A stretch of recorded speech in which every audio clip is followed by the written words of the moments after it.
nga pala si Reverse K. At guys, ngayon panibagong video na naman tayo. And ang video natin ngayon is about a full tutorial dito kay Cecilion. So may kita nyo naman, no? Para siyang ballet dancer. Okay, so ayan, magkakaroon tayo ng tutorial based sa aking experiences and pag-intindi dito kay on understanding ko dito kay Cecilion. Okay, so ang battle spell natin is pwedeng flame shot or pwede rin namang flicker or arrival. Okay, so depende.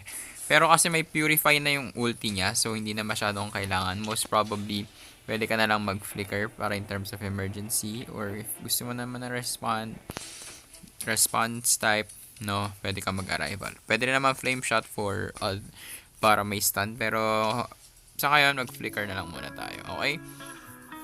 So, situational yan. And then, yung emblem set natin is custom mage emblem. Okay, so, yun. Talent page 1. Pwede rin naman yung talent page 2. Pero I prefer talent page 1, yung sunog, para habang tumatakbo siya, or yung kalaban is mararamdaman talaga yung half deck. So, piliin natin tong si Minotaur and tingnan natin kung gaano kakunat. Piliin natin yung retry para hindi tumatakas. So, ayun. So, habang naghihintay tayo, huwag niyong kalimutang i-like and mag-comment sa ating video, no? And mag-subscribe sa ating YouTube channel. Dahil at the end of the year, pag umabot tayo 10,000 subscribers, so kapag giveaway tayo sa isang lucky winner natin. So, 2,200 na tayo. So, keep subscribing and keep watching our videos. And keep clicking the notification bell para ma-notify kayo whenever I make a video, no, about it. So, nagkaroon na tayo ng preview video nakaraan.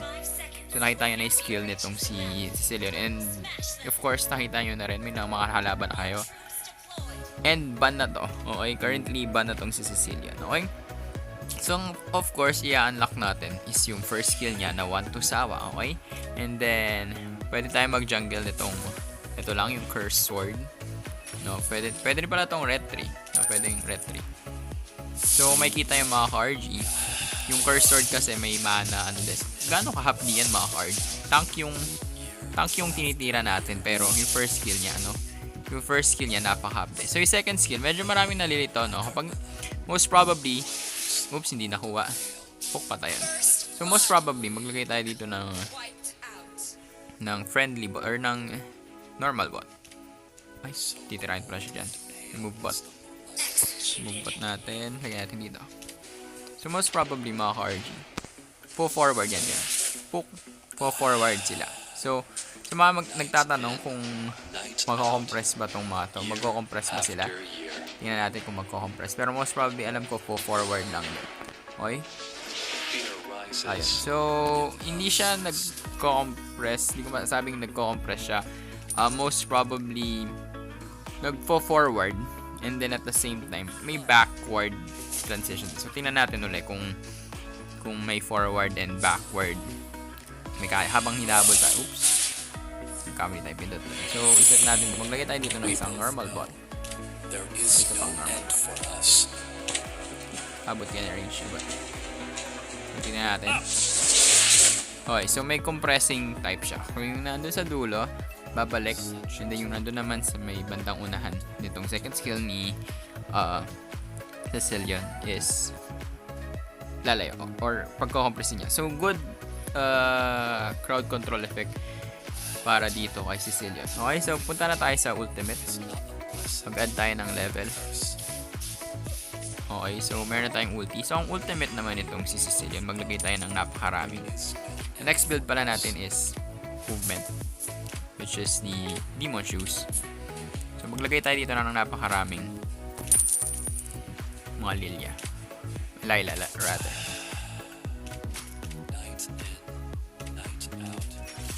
Okay, so, gagawin lang, ulti. So, 40 yan, if I'm not mistaken. 40 bolts, no? Na may life steal na agad.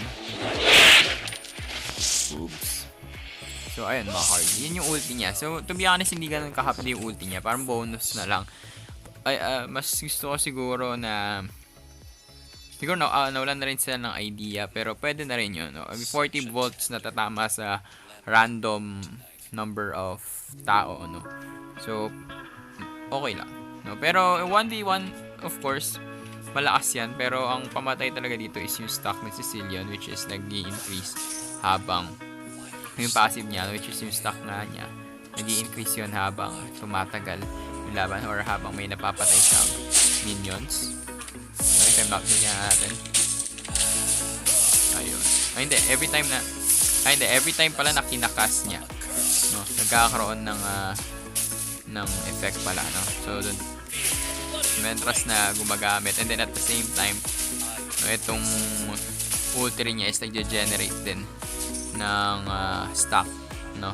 So, mas madaming stock syempre. Pero, mentras mag-spam ka na spam ng first kill, kita mo naman 2 seconds, and then mag-i-stock pa, lugi ka dito late game, to be honest. I mean, sino ba namang hindi magbaban dito?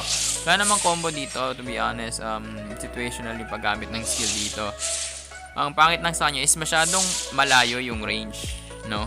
I don't know if that is pangit or maganda, pero sa akin medyo pangit. Mas maganda sana kung medyo na-adjust nila yung range nung first skill, no? Kasi naka-maximum range agad yung first skill niya, which is medyo nawawala ng inconvenience para dito sa mga hero, no? Pero pwede naman na siguro magiging OP na kasi kung may adjust mo pa yan. So, kailangan tansya mo yung maximum range ng first skill ni Cecilion para masigurado na alam na tatama ng first skill nyo. And then yung second skill ninyo, second skill din may konting awang din. So, dinagdagan lang nila ng level of difficulty in terms of adding extra length dun sa mga skills ni Cecilion. Pero, siguro mga 10 games lang, master mo na. And then yung ultimate niya, hindi naman ganun ka, I mean, hindi ganun kasakit, pero still sayang pa rin, skill pa rin yun, no? Magagamit mo rin yan in specific times, no? So, most probably lalayuan mo lang, kita mo, medyo OP na siya, no? Na may tuturing having that kind of skill, no? Na napakalayo ng maximum range, kasi imagine niyo if na-adjust nga naman to, no, is mas magiging precise na kaagad talaga, and then yung level of difficulty into ni Cecilion is magiging madali, so making it more powerful. So kudos to Mobile Legends for making it a little more difficult, no, para dun sa mga gumagamit. Pero still ban to, no, dahil nga kagaya sinabi ko, 10 games lang matatansya mo na yung first game nitong Cecilion. I mean, 2 seconds, I mean, why 2 seconds? Ang daming possible na ultimate or cooldown sa pwede mong ilagay dito kay Cecilion, pero bakit 2 seconds? So, I mean, siguro yung passive niya hindi masyadong pinag-isipan, masyadong mahap dito, to be honest. Imagine niyo, wala pa akong item, pero ganun na ka-update. Curse sword pa lang yung hindi umabot. So yun nga, balik tayo dun. So seconds, curse sword pa lang halos yung buo ko, and then pa-clock of destiny pa lang ako. So medyo alanganin na kagad itong, or medyo malakas na agad, no, itong si Cecilion. So tamang gamit lang dito is magiging tip ko lang is lumayo ka, and then first, then second, and then pag may nag-initiate na attack, flicker, then ultimate, and then swirl around kung saan man kayo.